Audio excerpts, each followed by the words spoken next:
Саяхан шинээр халдвар авсан 3 тохиолдол илэрсэн гэж үнэн үү? Яг хин гэдэг амьтан байсан бол?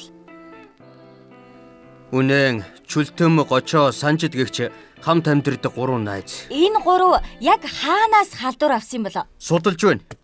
Ямар ч байсан 3-удаа хөл хорионы дэглэмийг зөрчсөн байна. Яг хаанаас халдвар авсан бэ? Яагаад нууцлаад байгаа юм бэ? Үгүй байж вэ. Би яаж мэддэг? Би алдаацсан юм уу? Судалж байна. Тэр амьтад явсан газар уулзсан амьтныг судалж байна. Амьтан лим чинь зарим нэг нь мартаж бодлоод байна. Зарим нь худлаа үнэ яриад байна. Халдвар авсан юм бэ? Яагаад нууцлаад байгаа юм бэ? Үгүй би харин хэллээ шүү дээ. Судалж байна.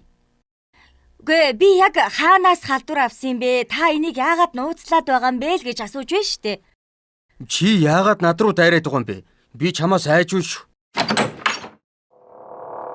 За, папараццигийн бэнээс явж байна. Хөл хорионы үеэр ажлын газрынхаа найзын төрс өдөрт ажлын хамт олноор очсон юм байна, тийм үү? Тийм ээ. Тэгэд бас та тараад гэртээ хараагүй. Ажлынхаа газрын нэг хүүхэнтэй буудал орсон гэх мэдээлэл байна л да. Яг хин гэгч хүүхэнтэй аль буудалд орж юу хийсэн юм бэ? Гүй бид хоёр зүгээр юм ярьж хонсон. Манай найз угаамаа. За, энэ 7 хоногт нэгэн мэдээлэл үнэхээр шууган тариад байна. Нөгөө өнөөдөр шинээр халдвар авсан 3 найзын маань нэг нь шөнөөр пиав шагалж зардгаа хүлээсэн байна. Бас болоогүй. Тэрнээс пиав хамтлагийн дуучин Төмөрхүү болон Сүн далай волейбол тоолох нэвтрүүлгийн хөтлөгч Победийн нар шагийн пиавнаас нь авсан байна. Танай 2 найз чинь саяхан өвчний хүндрэлээс олж нас орлоо. Тэнгэр минь.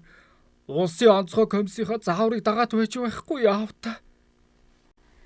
2 найзын чинь сүүлийн үг нь чүлтмийг үзэн ядаж байна гэж хэлцгээсэнтэй хөрг. Хөх тэнгэр минь.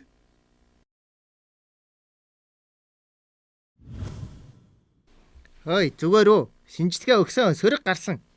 Яа. Зүудвэж. Бурхан минь. Үнэхээр айлаа шүү. Танай найз одоо зүгээрээ. Хит их айгаад шоконд орсон байх. Маска сайн зүгээд халдвар хамгааллын дэглэмээ сайн